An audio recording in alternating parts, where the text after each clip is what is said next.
Assalamualaikum warahmatullahi wabarakatuh. Saya Sylvia Puspitasari. Di sini saya akan menjelaskan tentang konsep dasar kurikulum 2013.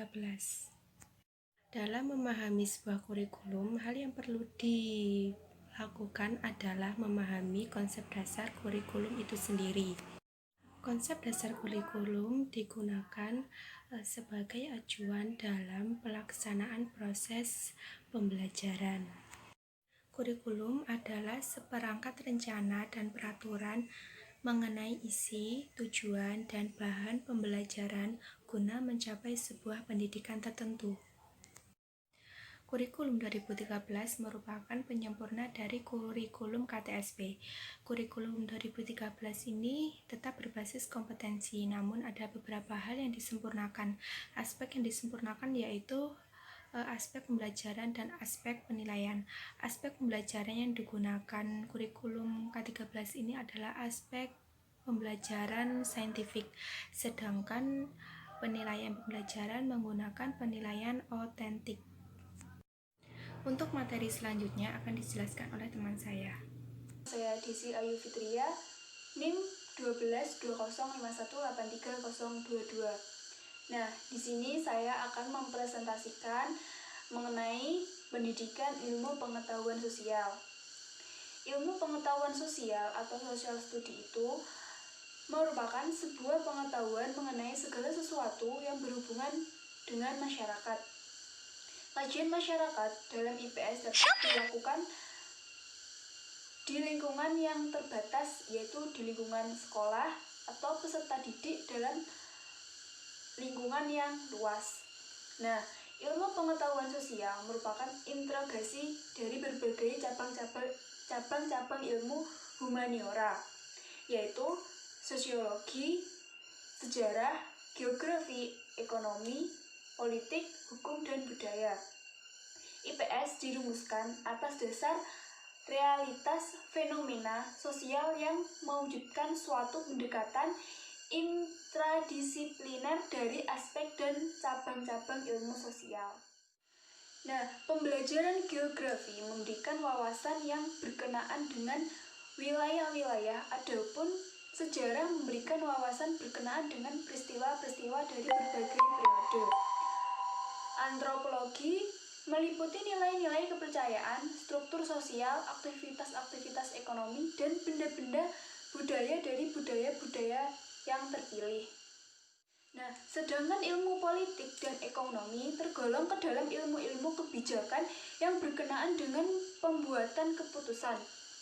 Dan sosiologi dan psikologi itu tentang perilaku seperti konsep peran kelompok dan atau kontrol sosial dan lain-lain. Nah, pembelajaran IPS SD mengajarkan konsep-konsep esensi sosial untuk membentuk subjek didik menjadi warga negara yang baik. Karena luasnya cangkupan ilmu sosial, pembinaan dilakukan secara berkesinambungan, mulai dari tingkat rendah sampai tingkat yang lebih tinggi. Nah, oleh karena itu, pengajaran tentang kehidupan manusia masyarakat harus dimulai dari tingkat sekolah dasar, bahkan dari sebelum SD pun sudah dipelajarkan tentang ilmu-ilmu sosial. IPS itu seperti halnya dengan bidang studi IPA, Matematika, dan Bahasa Indonesia.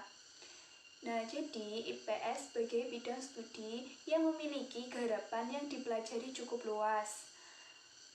Bidang garapannya meliputi gejala-gejala dan masalah kehidupan manusia di masyarakat. Tekanan yang dipelajari IPS berkenaan dengan gejala dan masalah di kehidupan yang nyata.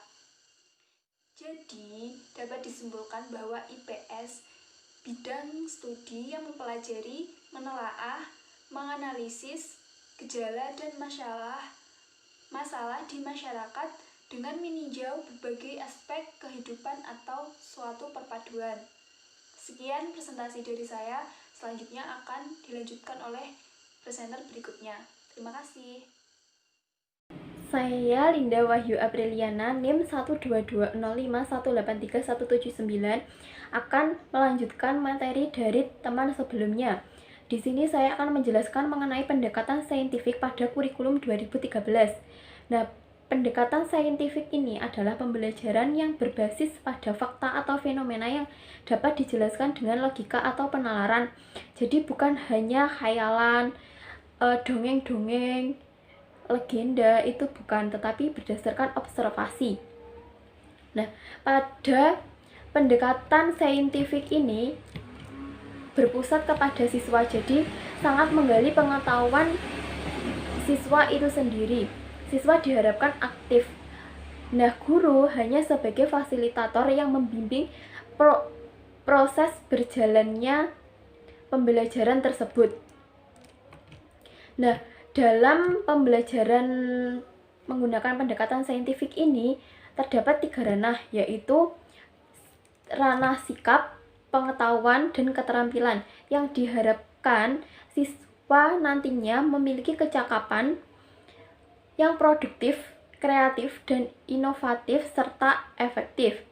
Adapun tujuan-tujuan pembelajaran dengan pendekatan saintifik adalah yang pertama, meningkatkan kemampuan intelektual, khususnya kemampuan berpikir tingkat tinggi, karena di sini pengetahuan siswa dalam mencari informasi itu sangat digali.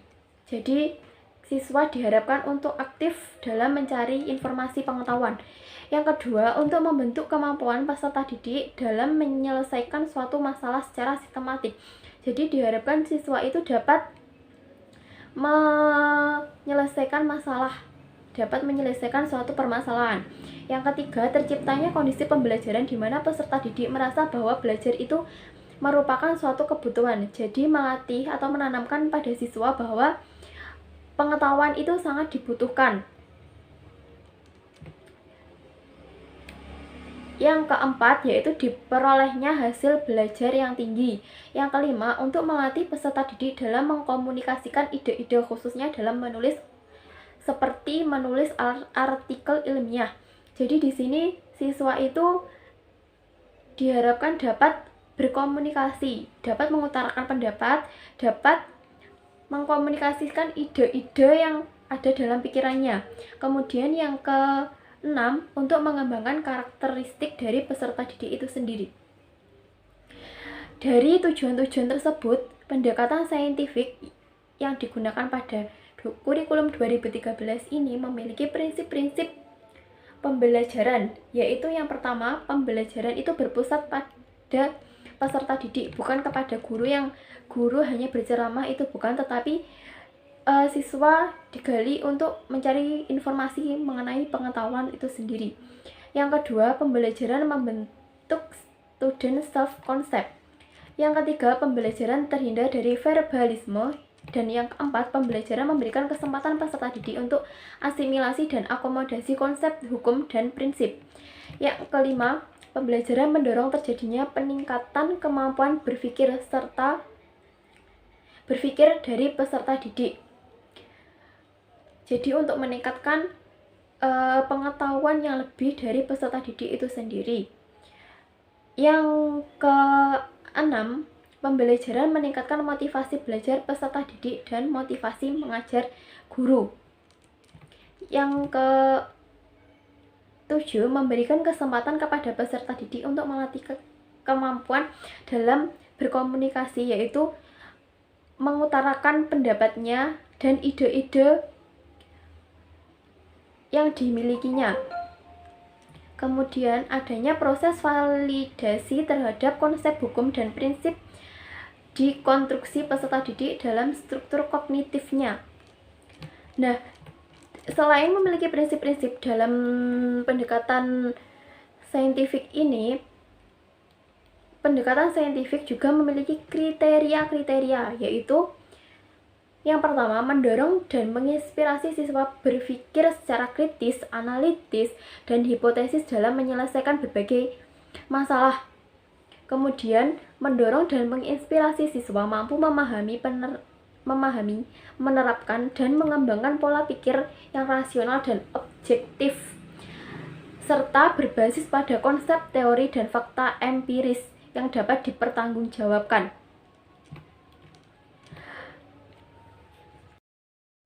Baik, kemudian Pada pembelajaran saintifik ini terdapat langkah-langkah atau tahapan-tahapan yang harus dilalui oleh siswa. Jadi pada pendekatan pembelajaran saintifik adalah proses pembelajaran yang mengantarkan peserta didik pada pengalaman belajar berbasis sains atau keilmuan. Terdapat 5 pokok atau 5 langkah-langkah yang harus dilalui siswa pada proses berlangsungnya pembelajaran. Nah, diantaranya yaitu mengamati, menanya, mengumpulkan informasi, mengasosiasi, dan mengkomunikasikan.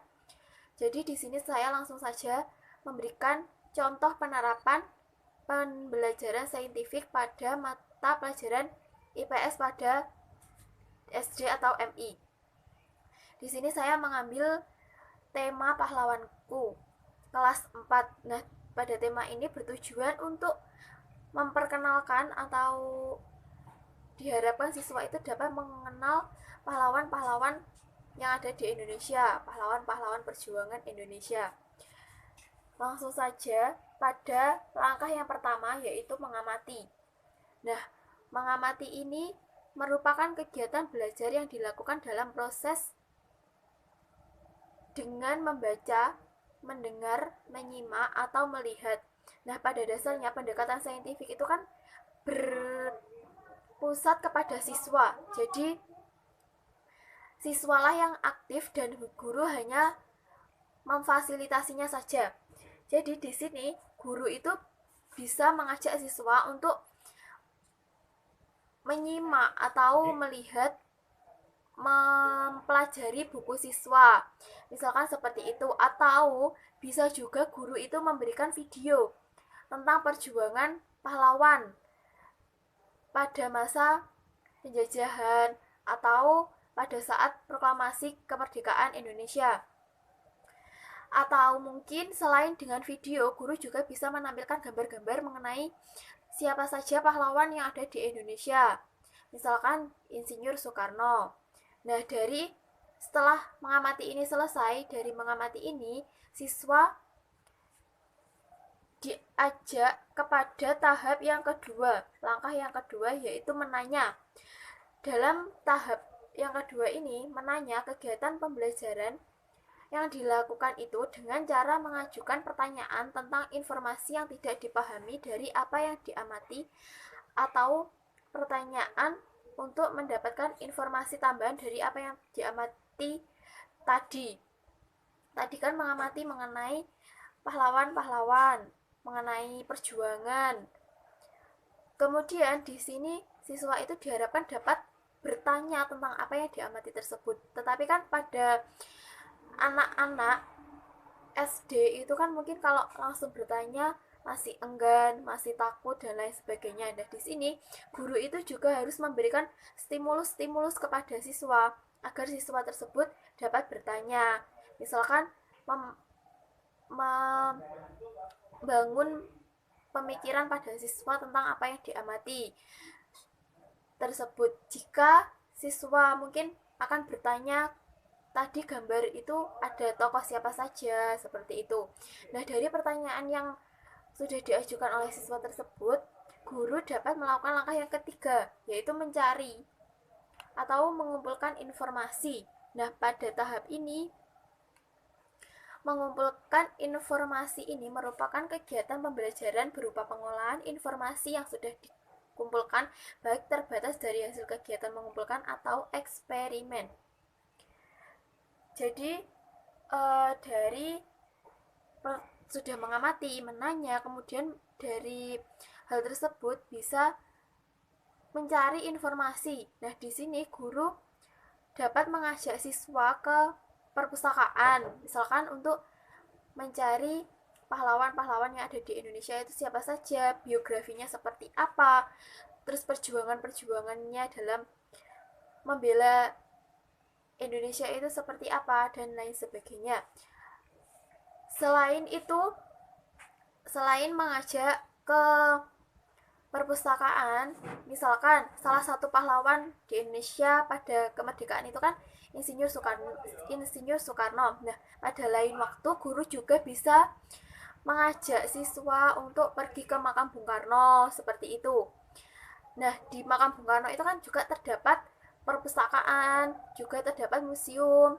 Jadi di situ bisa mencari informasi di perpustakaan atau di museumnya mengenai tokoh pahlawan Insinyur Soekarno tersebut. Nah, jika sudah mendapatkan informasi, maka bisa dengan langkah yang selanjutnya, yaitu menalar. Pada tahap menalar ini merupakan proses berpikir yang logis dan sistematis atas fakta empiris untuk mendapatkan kesimpulan dari informasi yang didapatkan. Jadi dari informasi-informasi yang didapatkan tersebut bisa ditarik kesimpulan. Oh, pahlawan di Indonesia itu ada Insinyur Soekarno, terus Muhammad Hatta, dan lain sebagainya. Biografi dari pahlawan ini bagaimana, seperti itu misalkan. Kemudian dari hasil penalaran-penalaran ini, hasil dari kesimpulan ini, maka dilakukan tahap yang selanjutnya, yaitu komunikasi. Pada tahap komunikasi ini, kegiatan pembelajaran berupa menyampaikan hasil pengamatan berdasarkan hasil analisis secara lisan, tertulis, atau media lainnya. Jadi dari informasi-informasi yang sudah didapatkan, kemudian siswa melakukan penalaran dengan menyimpulkan, kemudian melakukan komunikasi. Jadi apa yang sudah didapatkan, informasi yang sudah didapatkan, kesimpulan yang didapatkan itu diutarakan, bisa dengan tertulis atau lisan. Bisa di sini diharapkan siswa itu dapat mengutarakan ide-idenya, mengkomunikasikan, seperti itu. Dari langkah-langkah langkah-langkah pendekatan saintifik. Kemudian saya akan menjelaskan tentang model-model pembelajaran IPS SDMI pada kurikulum 2013. Model pembelajaran menurut Rianto adalah suatu perencanaan untuk menjadi pedoman pembelajaran. Sedangkan menurut Suyatno, model pembelajaran itu sendiri adalah bentuk pembelajaran dari awal sampai akhir yang disediakan khas oleh guru kelas. Model pembelajaran IPS ini memiliki karakteristik tersendiri, yaitu hubungan individu dengan orang lain ataupun dengan masyarakat. Ada beberapa macam model pembelajaran IPS SD atau MI pada kurikulum 2013. Yang pertama, project based learning, yang kedua, problem based learning, yang ketiga, discover learning. Project based learning itu adalah model pembelajaran yang menggunakan proyek, di mana peserta didik itu diusahakan untuk mengeksplorasi, mencari informasi untuk menghasilkan hasil belajar dari tema yang dibahas itu sendiri. Project based learning itu sendiri memiliki beberapa langkah. Yang pertama adalah kita membuat pertanyaan mendasar dahulu tentang tema yang akan kita bahas. Apakah pertanyaan yang bisa untuk dijadikan proyek. Dan yang kedua adalah mendesain proyek itu sendiri, proyek dari pertanyaan di tema itu sendiri. Kemudian yang kedua adalah problem based learning. Problem based learning adalah model pembelajaran yang menggunakan suatu masalah dan kemudian siswa tersebut memecahkan masalah tersebut. Bagaimana solusi untuk memecahkan masalah tersebut. Dan tentunya masalah tersebut adalah masalah yang kita ambil dari tema yang kita bahas di pembelajaran itu. Dalam problem based learning ini memiliki tahapan, yaitu yang pertama guru menjelaskan apa tujuan dari pembelajaran ini kali ini. Yang kedua adalah guru memberikan suatu masalah kepada siswa, yang kemudian itu guru juga akan membantu untuk menyelesaikan masalah yang telah diberikan guru tersebut. Jadi siswa dibantu guru memikirkan bagaimana solusi untuk memecahkan suatu masalah itu. Kemudian yang ketiga adalah discover learning. Discover learning ini menekankan pada konsep atau prinsip yang sebelumnya belum pernah ada, dan kemudian peserta didik akan diberikan atau dihadapkan oleh suatu masalah yang direkayasa oleh pendidik atau guru. Discovery learning memiliki beberapa langkah. Yang pertama yaitu memberikan stimulus atau gambaran awal dari suatu masalah itu. Yang kedua adalah mengidentifikasi masalah. Apa sih yang harus kita lakukan untuk menyelesaikan masalah tersebut? Yang ketiga adalah mengumpulkan data. Yang keempat adalah mengolah data itu sendiri. Yang kelima, verifikasi data. Data tersebut sudah benar ataukah masih ada yang miss atau salah. Yang keenam adalah menyimpulkan dari masalah yang telah diolah tersebut.